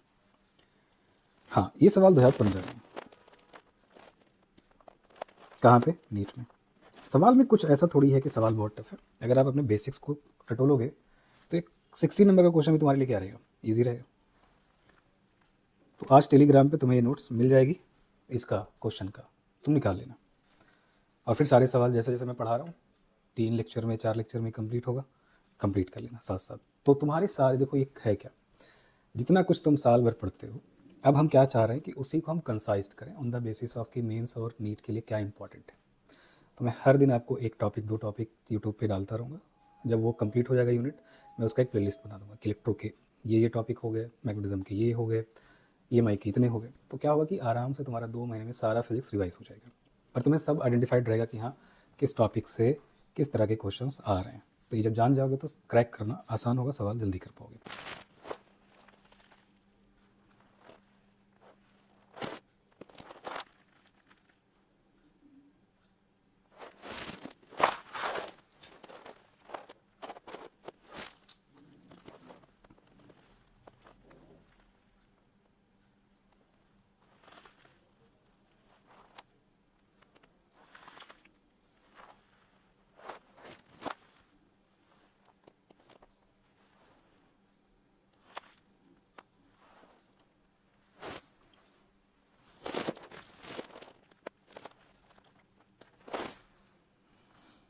ठीक है, अब देखो जो 2015 का क्वेश्चन है, अब इसको करते हैं और ये सवाल तुम्हारे लिए आसान कैसे होगा, देखो ध्यान सुनो।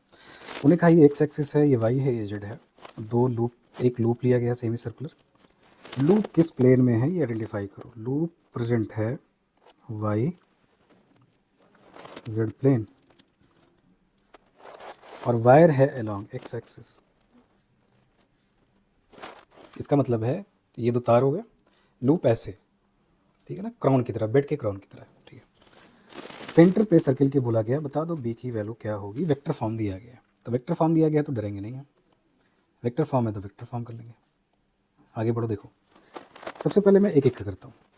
अगर मैं इस नाम दे दूँ ए बी सी डी, तो जो वायर स्ट्रेट वायर से ए बी और सी डी, देखो क्या सपोर्ट में है कि नहीं। तो देखो ए बी ये तुम्हारा आर्क बना, एक वायर ऐसे करंट गई, ऐसे घूमी, ऐसे आ गई, डाउनवर्ड डाउनवर्ड। इसका मतलब है जो तुम्हारा वायर है वो दोनों सपोर्ट में है और डाउनवर्ड है, तो मैं बी वायर लिख रहा हूँ। बी वायर एक का कितना, semi infinite mu naught I upon 4πr plus दूसरे का भी mu naught I upon 4πr। तो याद भी रखो, दो सेमी इनफाइनाइट मिलकर के एक इनफाइनाइट बनाते हैं, कितना हो जाएगा mu naught I upon 2πr। Direction minus k cap, plane downward है। अरे एक्स हो गया, वाई हो गया, जेड हो गया, तो डाउनवर्ड क्या आ गया माइनस। रिंग का देखो, बी रिंग सेमी सर्किल है, म्यू नॉट आई अपॉन, हाँ जी 4r। अब डायरेक्शन देखो, सर्किल बेटा ऐसे है, तो मैं अगर उंगली घुमाऊँ तो थंब मेरा पीछे जाता है, मतलब किधर, बाहर प्लस एक्स है तो अंदर माइनस आई कैप। ऐड कर दो तो बी नेट क्या आ गया, vector addition, B wire plus B ring, B wire 2πr minus k cap, B ring mu naught I upon 4r minus I cap. अब उन्हें कहा 4π बाहर निकाला है और माइनस भी बाहर निकाला है ऑप्शन के हिसाब से, तो देखो क्या करूँगा मैं, minus mu naught I upon 4πr, तो तुम्हें 2 से ऊपर मल्टीप्लाई करना पड़ेगा, तो 2k कैप, ठीक है, और प्लस 4r, तो ऊपर यहाँ पाई है तो ऊपर तुम्हें पाई से क्या करना पड़ेगा, पाई से मल्टीप्लाई, पाई आई, आगे माइनस आ गया, कर लेंगे, हो गया। तो ये सवाल था, तो कौन सा ऑप्शन होगा, mu naught minus mu naught I upon 4πr, तो plus pi I cap plus 2k cap. क्या कर लोगे बोलो, क्योंकि 4 अंदर जाएगा तो 2 से तो डिवाइड कर दोगे और पाई है नहीं, ठीक है, ये अपना आंसर हो गया। तो ऐसे सवाल करो, तो सवाल टफ नहीं है। और तुम देखोगे ना इसी तरह के सवाल बार बार रिपीट हो रहे हैं, wire plus arc, wire plus arc, wire plus arc. तो मेन फीचर क्या है, मेन फीचर बीएसएल का है,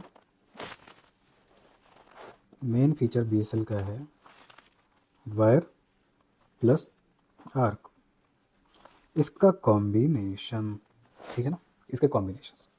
और तुम देखोगे बहुत सवाल इस कॉम्बिनेशन पर बेस्ड है, बहुत सारे मतलब बहुत सारे क्वेश्चंस, ठीक है। आगे बढ़ते हैं। अब एसीएल, अब एसीएल का सवाल अभी रिसेंटली आया हुआ है, कब आया हुआ है 22 में। क्या कह रहा है एसीएल, एसीएल कह रहा है कि अगर हम सर्कुलर क्रॉस सेक्शन, देखो कुछ ना कहे वायर के बारे में तो आप कैसा मानोगे, वायर के बारे में कुछ ना कहे तो हॉलो नहीं, आप क्या मानोगे, सॉलिड सिलेंडर। अगर एसीएल से सवाल है और उन्होंने कुछ नहीं कहा तो तुम यही मानोगे। तब उन्होंने कहा एक वायर है, सर्कुलर क्रॉस सेक्शन का है, 17 सवाल, क्वेश्चन नंबर 70। और बता दो वेरिएशन ऑफ मैग्नेटिक फील्ड कैसे होगा इनसाइड आउटसाइड। बोलो सॉलिड है तो इनसाइड में क्या होगा, अगर मैं इनसाइड की बात करूँ, हाँ बोलो बेटा, इनसाइड में जैसे जैसे हम सेंटर से सरफेस की तरफ बढ़ेंगे बी लगातार इंक्रीजेस, सरफेस पे आ करके बी क्या हो चुका होगा, मैक्सिमम। और फिर जब आउटसाइड जाओगे तो बी लगातार डिक्रीजेस। इसका मतलब क्या है, कांस्टेंट तो है नहीं, linear increases is function of distance up to, कहाँ तक, up to the boundary of the wire, then linear decrease. गलत, लीनियरली इंक्रीज तो होगा लेकिन डिक्रीमेंट हाइपरबोला का होगा, जैसा कि ऑप्शन नंबर सी, ठीक है ना, ये हो गया। अब ये सवाल तो बहरहाल 18 और 19 ये फोर्स का सवाल है, तो ये 2 सवाल बीच में हटा दीजिए। फिर वही सिलिंड्रिकल वायर, रेडियस आर है, डी है, आपसे कहा गया बोलिए कौन सा ऑप्शन सही होगा, सॉलिड है। क्वेश्चन नंबर 20 देखिए, तो देखो इस सवाल का 17 का क्या आंसर है कि सेंटर से सरफेस तक बी लगातार लीनियरली बढ़ेगा, फिर घटने लगेगा 1/r पे। तो 17 का ऑप्शन क्या होगा, पढ़ लो। Option number C, a linearly increase function of distance r up to the boundary of the wire then decreases with 1/r dependence on the outside the region. ठीक है भाई, ओके। 18 19 करना नहीं, यही सवाल मैं फोर्स में करवा दूंगा, मूविंग चार्ज में। 20 में क्या बोल रहे हैं, क्वेश्चन नंबर 20 में क्या बोला उसने, क्वेश्चन नंबर 20 में वो कह रहा है एक सिलिंड्रिकल कंडक्टर है जिसकी रेडियस r है, कांस्टेंट करंट बहती है, प्लॉट करिए मैग्नेटिक फील्ड और डिस्टेंस के साथ कौन सा आंसर सही होगा। सॉलिड मान के करो, कुछ नहीं कहे तो सॉलिड। क्या ग्राफ होगा, बनाया भी था। 17 तक लीनियरली इंक्रीज करेगा फिर डिक्रीज, क्या नया सवाल है, बिल्कुल नहीं। 19 में आया ग्राफ, फिर रिपीट हुआ 22 में, तुम समझ पा रहे हो। इसका मतलब एक ही सवाल 19 में भी आया, 22 में भी आया, क्या इसके पहले नहीं आया, इसके पहले भी आया। ये है फोकस्ड स्टडी, कि तुम क्या फोकस कर पाते हो कि नहीं। अगर फोकस कर पाते हो तो बहुत आसान है नीट, लेकिन अगर बहुत सारे फोकस है तुम्हारे तो ब्लर कर जाओगे, ये भी पढ़ लूँ वो भी पढ़ लूँ, कुछ छोड़ू नहीं, ब्लरिंग आ जाएगी, फिर जो सवाल करने चाहिए वो भी नहीं कर पाओगे। पता होगा टेलीस्कोप के सवाल आते हैं, लेकिन रिवाइज ही नहीं कर पाओगे तो सवाल भी नहीं होगा। ठीक है ना, चलो हो गया, 20वां सवाल भी हो गया। अब उसके आगे क्या है, क्वेश्चन नंबर 21 में कहा है two identical long conducting wires AOB and COD are placed right angle to each other. ठीक है भाई, कोई दिक्कत नहीं, बना लेते हैं। दो वायर एक दूसरे के परपेंडिकुलर, एक का नाम है AOB, एक का नाम है COD। एक में I1 करंट है, एक में I2 करंट है। O से, अब देखो डायमेंशन, दो तार हो, ऐसे करंट जा रही है I1 I2, ठीक है ना, ऐसे। O है परपेंडिकुलर D डिस्टेंस पर, आपसे कहा गया है कि B की वैल्यू बता दो। देखो इसमें तो कोई शक नहीं है कि ये इनफाइनाइट वायर्स हैं, तो 2B है। अगर इसके कारण देखोगे तो B इधर होगा, इसके कारण देखोगे तो इसका मतलब है जो दोनों का B D पर है at a distance D from the centre perpendicular distance, वो बेटा परपेंडिकुलर ही है, इमेजिन करना ही पड़ेगा। देखो पॉइंट ये है तुम्हारा, करंट इधर, इधर गया करंट इधर, पॉइंट ऊपर नीचे है, तो डी पर थोड़ा सा इमेजिन करना ही पड़ेगा, तो परपेंडिकुलर है।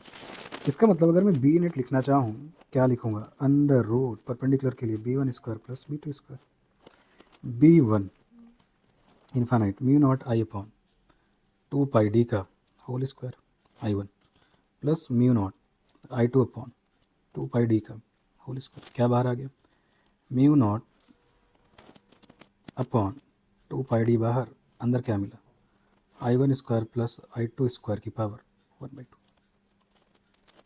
Because both field lines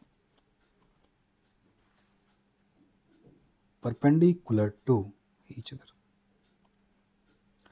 at a distance D from the center O, perpendicular length, clear. तो क्या आंसर आ गया, mu naught upon 2πD I1 square plus I2 square की पावर 1/2, क्लियर। रूट का मतलब यही तो होता है, ठीक है। अब क्या गया, अब 23वां सवाल अपने को फिर नहीं करना है, बिल्कुल करना है। 22 देखो, तो क्वेश्चन नंबर 21 था, ठीक है। क्वेश्चन नंबर 21,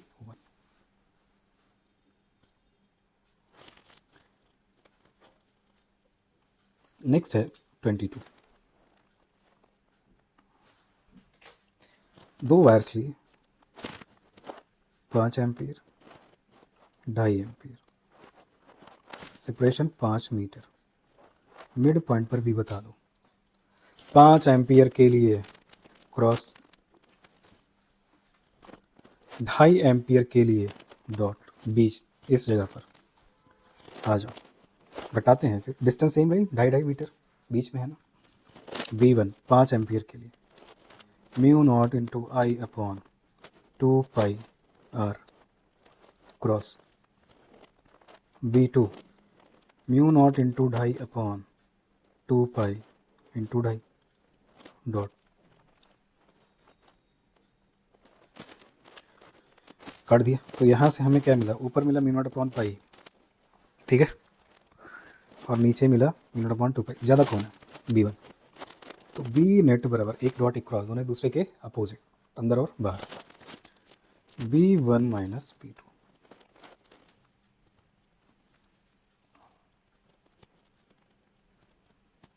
डॉट या क्रॉस, ऑब्वियसली जो ज़्यादा था क्रॉस। आगे μ0/2 पाई 2022। एक ही फ्रेम पर सवाल बनते चले जाते हैं।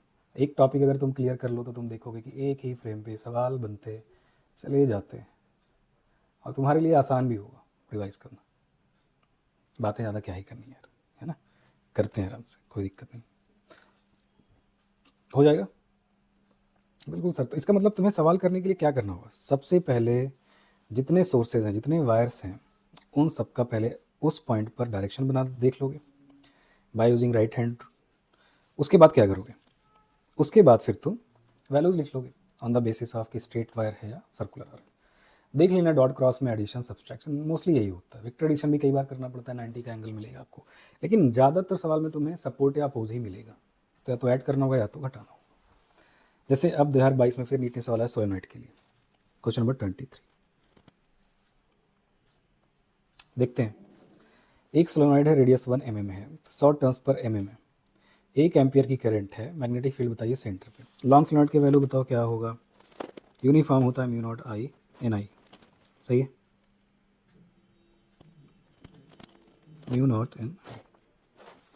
μ0 तो μ0 रहा, n देख लेता हूँ, 100 टर्न्स पर mm है, हमें टेस्ला में चाहिए, तो हमें mm को मीटर में कन्वर्ट करना पड़ेगा। तो μ0 की वैल्यू कितनी होगी? 4.10⁻⁷। n कितना था? 100 टर्न्स पर mm, तो इंटू mm का मतलब 10⁻⁻3। बोलो ना, मल्टीप्लाई कर दो तो वो मीटर में आ गया। इंटू कितनी करंट थी? 1 एम्पियर, कितना आ गया? तो 3 2 5, तो 4 पाई इंटू 10⁻⁻2। थोड़ा सेटल कर लो, 4 इंटू 3.14 10⁻⁻2, 14 चौको 56, 3 चौका 12 10⁻⁻2 tesla, 12.56 into 10⁻⁻2 tesla. Okay, option number B कर लोगे, बिल्कुल सोलेनोइड हो गया। ओके, फिर 20 में फिर सवाल आया है, क्या लगता है कितना टफ होगा? देखते हैं।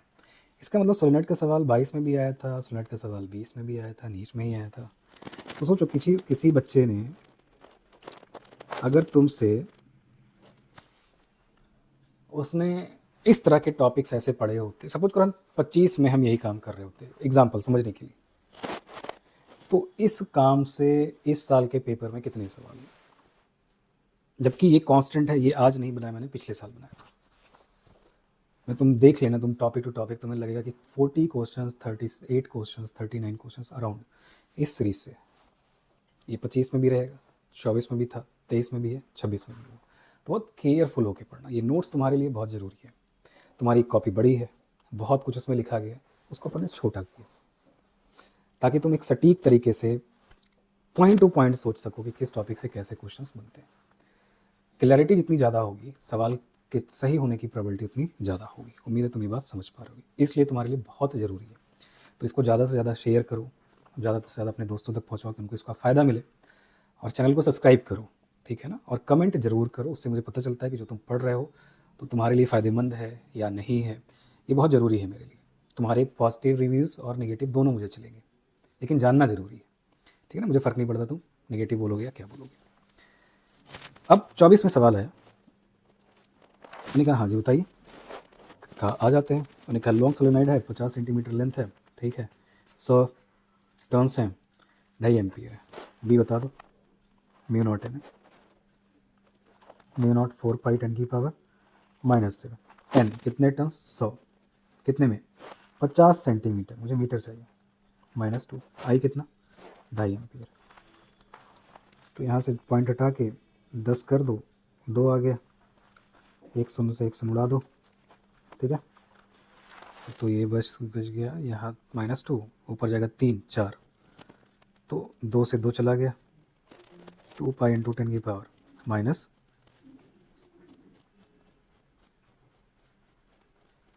4। 2 पाई का मतलब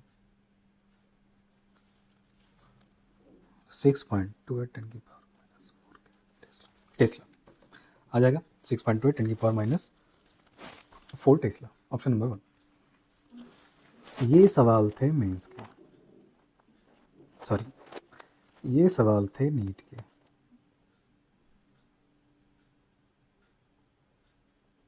ये सवाल थे नीट के। इतना है तुम्हारा बायो से, मतलब for the NEET PYQs।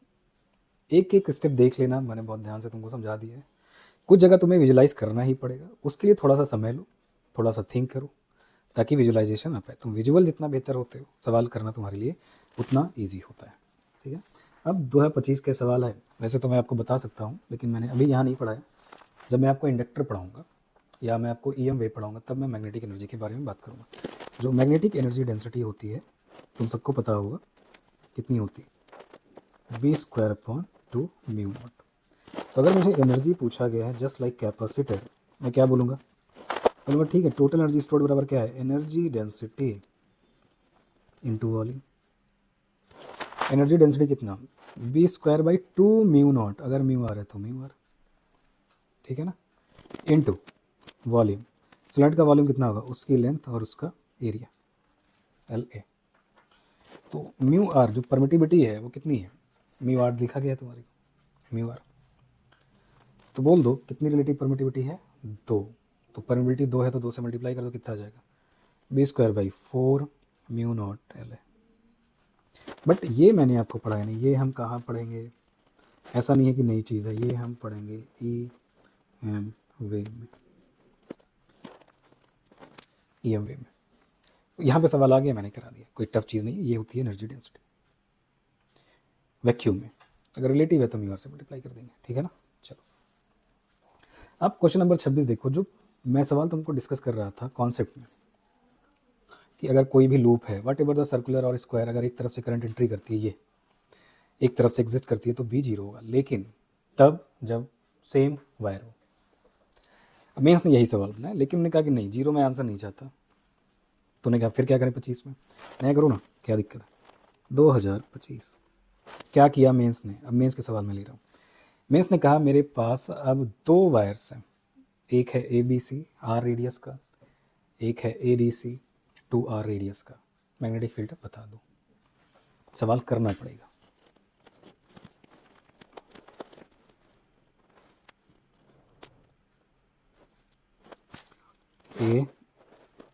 ABC ADC radius R, wire की रेडियस है, रेडियस 2R, जो क्रॉस सेक्शन है वायर का, ये रेडियस की बात चल रही। तार है ना, तार से तो स्क्वायर बना है, तो ये वायर की रेडियस है। साइड लेंथ A है, इसका मतलब है दोनों की साइड लेंथ सेम। आपसे कहा गया है B बता दो। टोटल करंट I है, ऊपर I1 गई है, नीचे I2 गई। यही मैं 0 बोल देता अगर दोनों वायर्स आइडेंटिकल होते हैं, ठीक है ना।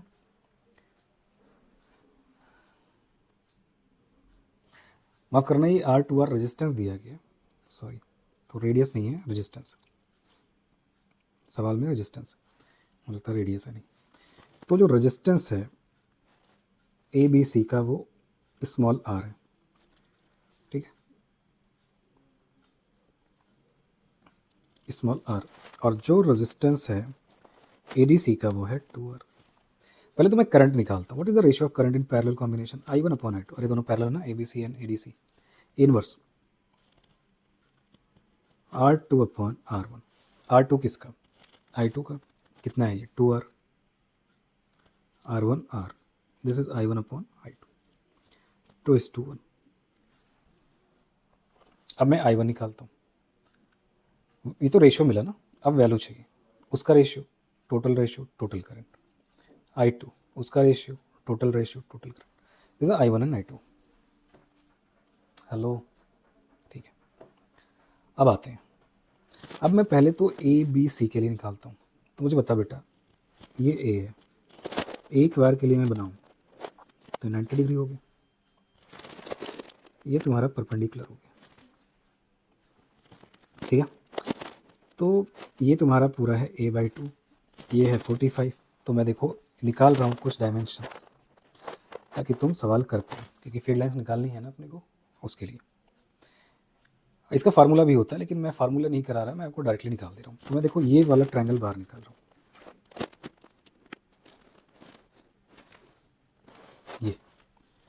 ये जो हिस्सा है ये a/2 हो गया, ये एंगल 45 डिग्री हो गया। देखो ये तुम्हारी हाइपोटेनस हो गई, ये तुम्हारा बेस हो गया। तो हमें बेस ही तो चाहिए परपेंडिकुलर, बिल्कुल। अब हमें ये पता है, ये चाहिए, ये कितना, अगर ये a है तो हाइपोटेनस कितने का बना, a/√2। बेस चाहिए, यही परपेंडिकुलर बन जाएगा। तो बोलो बेस अपॉन, अब मैं दोनों यूज़ कर सकता हूँ। तो sin 45, सॉरी कॉस लेना पड़ेगा मुझे, क्योंकि मुझे बेस चाहिए ना। cos 45 डिग्री बराबर base upon hypotenuse 1/√2 base upon hypotenuse a/√2 a/2। सही, अरे हो गया कि नहीं हो गया, बिल्कुल सही, a/2 आ गया। एक एंगल 45 बना ये वाला, और दूसरे एंड का भी एंगल, अरे ये वायर से निकाल रहा हूँ, एक वायर से, क्योंकि मेंस का सवाल थोड़ा कैलकुलेशन होगा। अब इस ए बी वायर के लिए निकालूँ तो मैं सेंटर मेरा हो गया परपेंडिकुलर a/2 आ गया, 45 बोल बेटा b/2 ab μ0 I1 upon 4πr, r की जगह a/2 sin 45 sin 45।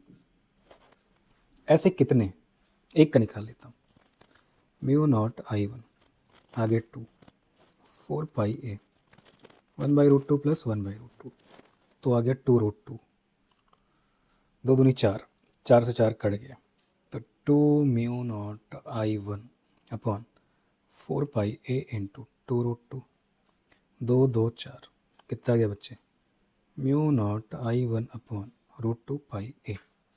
ये ए बी का है, क्या लगता है जैसे ए बी का है वैसे ही बी सी होगा, similar, into 2, this is the B due to A B C. बड़ा सवाल है थोड़ा सा, इसीलिए नीट ने ये सवाल नहीं पूछा ना, क्योंकि काम ज़्यादा है, इतना समय हमारे पास नहीं है।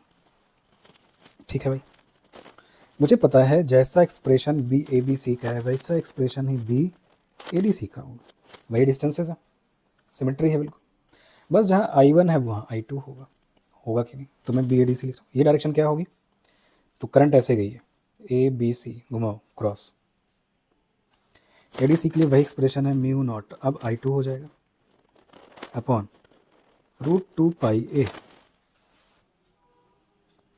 ठीक है, √2πa इंटू 2, ये किस में, डॉट में, आ जाओ। तो बी नेट बराबर, कौन सी करंट ज़्यादा है, I1 या I2, I1 ज़्यादा है, तो ये ज़्यादा है, B A B C minus B A D C, B A B C μ0 I1 upon √2πa into 2 minus μ0 I2 upon √2πa into 2, बाहर निकाल लीजिए, μ0 इंटू 2 अपॉन √2πa, डब्बे में I1 माइनस I2 2, अरे सही है ना, बिल्कुल देखते रहना। I1 3I/4, देख लो, 2I, माफ़ करना,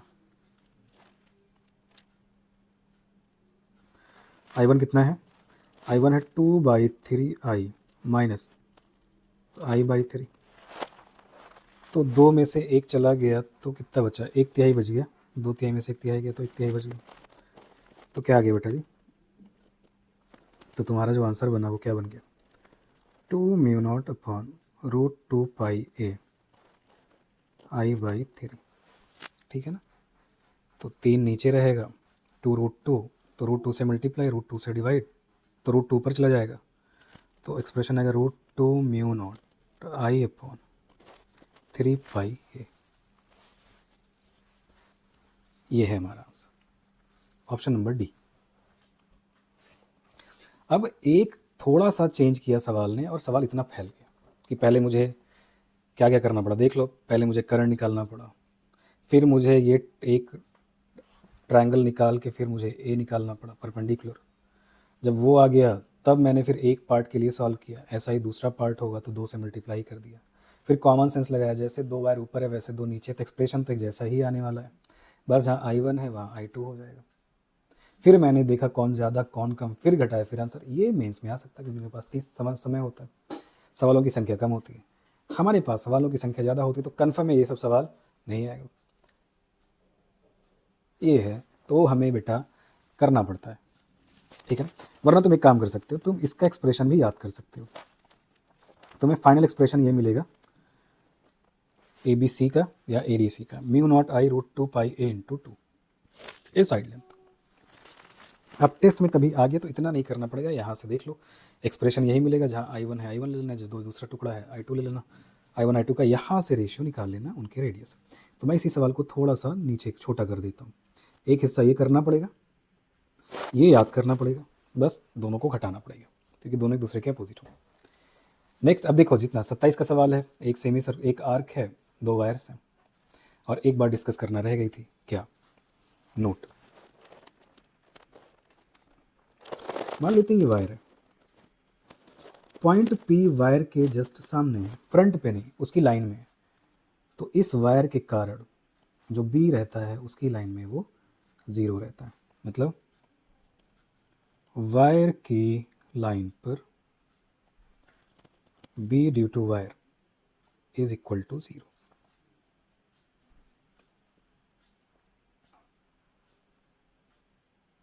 ठीक है ना। अगर वायर की लाइन है, चाहे आगे या पीछे, उससे फर्क नहीं पड़ता, अगर आगे पीछे कहीं भी होगा तो वो 0 ही रहेगा। ठीक है। अब ये सवाल कर लो, तो देखो जब तुम इस सवाल को करोगे कैसे करोगे, तुम्हारा जो ये वायर है ये तो ओ के जस्ट सामने ही है, तो इस वायर के कारण ओ पे कुछ नहीं।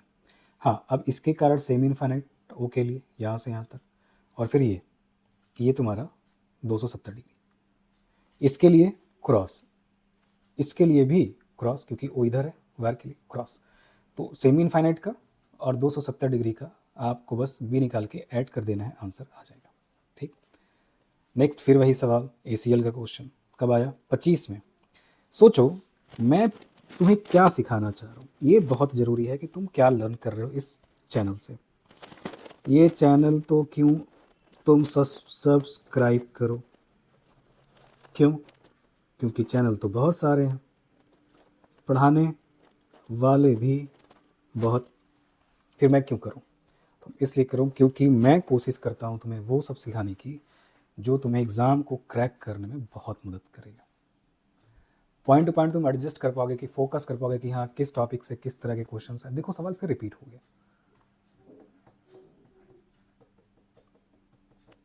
हो गया कि नहीं हो गया, कर लो। सॉलिड मानोगे, हलो सॉलिड, तो सेंटर से सरफेस तक बढ़ेगा फिर घटेगा, ठीक है ना। ये हैं कुछ सवाल। अब जैसे और भी क्या सवाल है, अब एक सवाल देखो, ये हो गया। अब एक करंट एलिमेंट है delta X, delta L, delta X 10 ampere, 0.5 metre की दूरी है, डेल्टा एक्स 1 सेंटीमीटर के बता दो, कौन सा फार्मूला यूज़ करोगे। अब ये वाला नहीं, basic, D B equal to μ0I/TL upon 4πr², ये सवाल। अब ने कहा डेल्टा एक्स के एलिमेंट्स, अगर पूरा सवाल पढ़ोगे तो delta L equal to delta X I cap 10 ampere current Y axis पर 0.5 मीटर दूर, बी बता दो डेल्टा एक्स के करंट, इसका मतलब कंप्लीट वायर के लिए नहीं। अब क्या करोगे, अगर कभी भी तुम्हें छोटे से एलिमेंट से निकालना है किसी की मैग्नेटिक फील्ड, पूरे वायर से नहीं, तो ये फार्मूला का यूज़ करोगे, μ/4π/V/dl/r²। आर क्या है, दूरी है, ये 0.5, dl क्या है, डेल्टा एक्स करंट एलिमेंट कितने का, 0.1 सेंटीमीटर का, करंट कितनी है 10 एम्पियर, वैल्यूज पुट करो, देखते हैं आता है कि नहीं, 29। तो देखो μ0 की वैल्यू 4.2 × 10⁻⁷, तो पूरे का कितना आ जाएगा बच्चे, अरे पूरे का कितना आ जाएगा यार बोलो, कैलकुलेट कर लेते हैं क्वेश्चन नंबर 29।